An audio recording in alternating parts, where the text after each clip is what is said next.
Bonjour à tous. Un petit peu dans le fil des interventions précédentes, on va voir un autre secteur, ce secteur des terres, de l'agriculture, de la forêt, de l'usage des sols.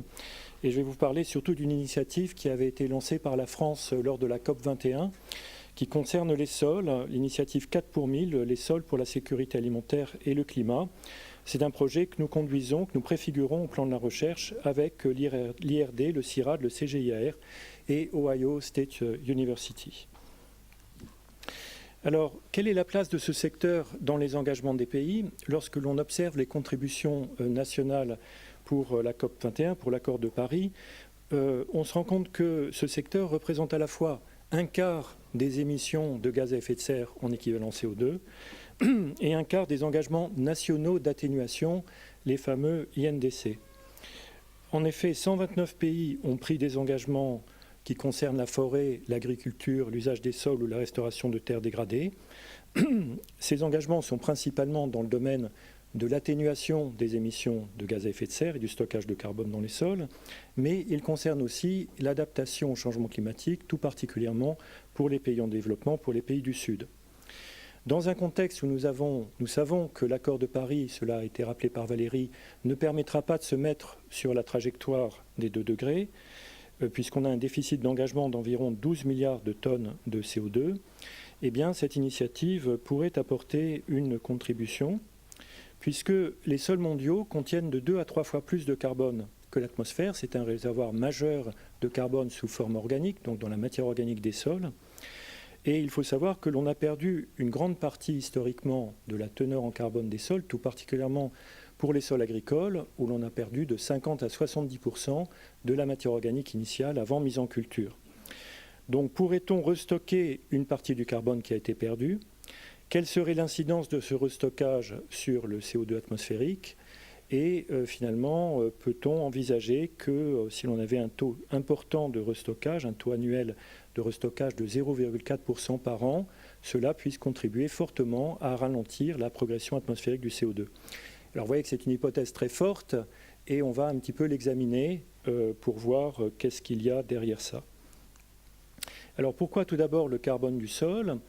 Eh bien le potentiel de stockage de carbone d'après les rapports du GIEC dans les sols agricoles, et le potentiel technique est chiffré à 1,4 milliard de tonnes de carbone, soit de fait 0,48% par an du stock qui est présent dans l'horizon de surface des sols agricoles.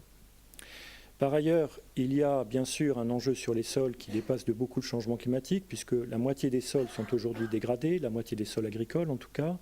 Restaurer les sols, ce serait contribuer à la sécurité alimentaire, et on va le voir, ce serait aussi contribuer à l'adaptation au changement climatique. Si l'on prend quelques indicateurs, on se rend compte que la simple érosion des sols coûte actuellement de 100 à 200 milliards de dollars qui viennent sous forme d'engrais qui remplacent les nutriments qui sont perdus. Et puis, quelques estimations disponibles dans la littérature montrent qu'en augmentant la matière organique, donc en augmentant le stock de matière organique d'1 tonne de carbone par hectare, on pourrait augmenter déjà la production annuelle de grains de 24 à 40 millions de tonnes. On a aussi des données sur la Chine qui nous montrent que les sols qui ont été restaurés ont une variabilité dans la production qui est nettement moindre. La variabilité interannuelle des rendements est réduite. Donc on a bien cette idée de bénéfices multiples de la matière organique du sol, qui sont donc pertinents pour la Convention climat, mais aussi bien sûr pour la Convention sur la désertification et la dégradation des terres, pour l'enjeu sécurité alimentaire, bien que cet enjeu soit aussi et peut-être surtout un enjeu d'accès, donc il ne faut pas trop simplifier les choses. Et puis pour la Convention sur la diversité biologique, la biodiversité, en effet, restaurer des sols, c'est tout d'abord augmenter leur diversité biologique, mais c'est aussi agir sur les paysages, on va le voir, avoir plus d'arbres, et agir du coup sur les habitats pour cette diversité biologique. Récemment, dans Nature, cette synthèse a permis de réévaluer, même un petit peu à la hausse, le potentiel technique de stockage dans les sols agricoles. Et on peut observer des mesures qui ont des taux sur l'axe horizontal importants par hectare. Lorsque l'on restaure des sols organiques dégradés, par exemple des tourbières, on peut stocker beaucoup de carbone. Et puis, de l'autre côté, des mesures qui, par hectare, ont moins d'effet, mais dont l'assiette est beaucoup plus importante en ce qui concerne les superficies qui pourraient être utilisées. C'est le cas des terres pâturées, des terres cultivées. On retrouve la restauration des sols dégradés, la gestion des rizières, la gestion de l'eau, ou encore de terres qui ne sont plus productives actuellement. Et des mesures qui sont, disons, à mon avis, assez spéculatives encore, concernant l'application de biochar, donc de ces résidus de pyrolyse qui pourraient permettre une meilleure stabilisation du carbone, ou encore la modification des systèmes racinaires pour avoir des racines profondes qui permettraient une plus grande stabilisation également du carbone. Donc dans cette synthèse, on a une réévaluation plutôt à la hausse avec 80% du potentiel technique qui vient de la séquestration de carbone dans le sol. Alors pourquoi est-ce que c'est sans doute important d'étudier cette question? C'est qu'aujourd'hui, le stockage de carbone dans les forêts ou dans le sol apparaît comme la seule technologie d'émissions négatives qui soit mature, puisqu'on connaît d'autres technologies d'émissions négatives, mais qui seront sans doute matures dans plusieurs décennies. Ce potentiel de cette technologie d'émissions négatives permettrait de doubler les engagements pris pour l'accord de Paris. C'est sans doute stratégique, non seulement pour atteindre la cible des 2 degrés, mais aussi, et encore plus, disons, pour la cible du 1,5 degré. Alors, l'autre question, c'est de savoir si c'est compatible avec des données économiques. Donc, on a fait un exercice de modélisation précisément avec le modèle Globium de IASA, qui permet de montrer que si l'on avait, dans un scénario de 2 degrés, des taxes appliquées aux émissions de méthane et de protoxyde d'azote d'origine agricole, cela ferait monter les prix agricoles assez rapidement et cela entraînerait une insécurité alimentaire accrue, particulièrement dans des pays sensibles comme l'Inde.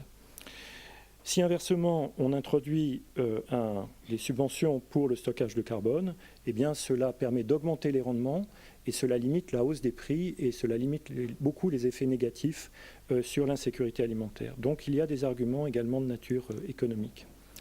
Alors de manière extrêmement schématique, voire caricaturale, je vais tenter de montrer ce que cela pourrait représenter si l'on généralise un petit peu au-delà des terres agricoles, aux forêts, aux sols dégradés. Et je commence à partir de cette diapositive qui a été adaptée de celle du Global Carbon Project en montrant les conséquences de l'accord de Paris sur les émissions, mettons en 2030, sur la base des engagements au secteur des terres. Les émissions issues de la combustion des énergies fossiles et des ciments représenteraient de 10 à 11 milliards de tonnes, exprimées ici en carbone, mais sous forme CO2. On aurait encore un changement d'usage des sols, probablement. Et là, on a fait figurer des puits biosphériques qui seraient maintenus à la valeur que l'on connaît aujourd'hui. Dans ces conditions, le bilan atmosphérique se traduirait par une croissance assez importante. Et bien sûr, c'est pour cette raison que nous ne serions pas sur la trajectoire des 2 degrés.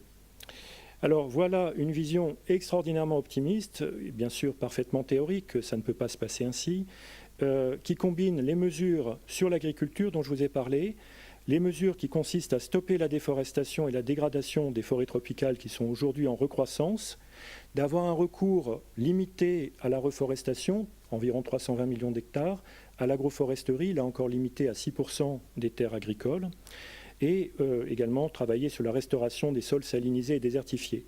Dans ces conditions, on a une séquestration de carbone dans les sols qui pourrait en théorie au moins atteindre 3,5 milliards de tonnes de carbone par an, soit l'équivalent de 0,4% du stock de carbone tel qu'on le connaît dans l'horizon de surface. En fait, l'effet sur l'atmosphère serait plus important parce qu'on protégerait les forêts et on aurait du coup aussi un stockage de carbone dans la biomasse aérienne. Voilà, donc encore une fois, ce sont des choses qui sont faites un peu à la hache, ça mériterait beaucoup de discussions, mais ça pour vertu de montrer le grand potentiel qu'il y a dans ce secteur. Donc ce potentiel technique total, d'éco-bénéfices en stabilisation du climat, en neutralité de la dégradation des terres, c'est parfaitement convergent, y compris quantitativement, avec les objectifs de l'UNCCD dans ce domaine.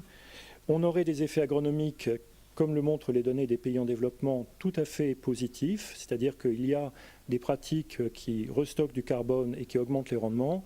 Et lorsque l'on est en moyenne à 0,4% par an de restockage de carbone, on a une augmentation en moyenne, il y a beaucoup de dispersion dans les points, de 1,3% par an. Et puis, adaptation au changement climatique, parce que les sols restaurés retiennent mieux l'eau, il y a une meilleure infiltration également, et on peut agir avec l'agroforesterie, avec toute une série de mesures sur la diversité biologique. Alors pourquoi est-ce que tout ceci reste très théorique? Parce que bien sûr, cela concerne des millions d'acteurs, des gens qui sont agriculteurs, pasteurs, forestiers, qui détiennent des terres ou qui sont associés à la gestion des terres. Comment, dans un secteur qui est aussi diffus, parvenir à une coordination des actions qui dégage des changements d'une telle ampleur? La question est complètement ouverte. Je crois que personne n'a aujourd'hui la réponse. D'autre part, le stockage de carbone, il ne durera pas indéfiniment. Localement, vous allez accumuler du carbone pendant 30 à 50 ans après des changements de pratique. Puis vous atteindrez un nouvel équilibre. Il faudra conserver ce carbone pendant un siècle pour être compatible avec les engagements de la Convention climat. Donc cela pose une question d'une grande ampleur sur le statut de cette matière organique, comment est-elle reconnue, y compris dans sa valeur. Nous savons qu'il y a des carences en azote et en phosphore qui pourraient limiter le stockage, qu'il y a des questions sur l'eau, bien sûr, et donc il faut associer la conservation de l'eau dans les zones sèches à l'augmentation du carbone du sol. Et donc tout ceci, au plan technique au moins, montre qu'il faut rechercher des solutions issues de l'agroécologie. On va pouvoir utiliser des symbioses racinaires pour fixer de l'azote, pour avoir une mobilisation du phosphore du sol, des associations végétales, l'agroforesterie, et par exemple ça permettrait de limiter les effets associés sur le protoxyde d'azote. D'un autre côté, si on diversifie les cultures, ce qui est une des voies pour l'agroécologie, si on couvre les sols de manière continue, ce qui permet de stocker du carbone, on aura des effets bénéfiques sur l'adaptation au changement climatique. Donc c'est quelque chose qui est aussi plutôt complémentaire. Donc assez rapidement, quelques types de pratiques. L'agriculture de conservation, on a une couverture continue du sol, on a des rotations qui permettent d'avoir tout le temps des cultures et ça apporte beaucoup de matière organique au sol. L'agroforesterie, le recyclage des produits organiques, y compris avec des enjeux sur du recyclage de matière organique d'origine urbaine. Donc finalement, l'initiative telle qu'elle se dessine consiste à combiner science, pratique et politique publique. Il y a un plan d'action qui a été discuté une nouvelle fois lors d'un événement qui avait été organisé avec le gouvernement marocain à Meknès. Nous avons l'idée d'avoir des ateliers qui soient organisés lors de la COP22. Là encore, il y a des échanges, des discussions avec nos collègues marocains à ce titre. Donc un plan d'action, mais aussi un programme de recherche, puisqu'il y a encore beaucoup d'inconnus, y compris sur les mécanismes de stabilisation du carbone dans les sols. Nous avons besoin de réseaux de mesure, de télédétection, de bases de données, de modèles.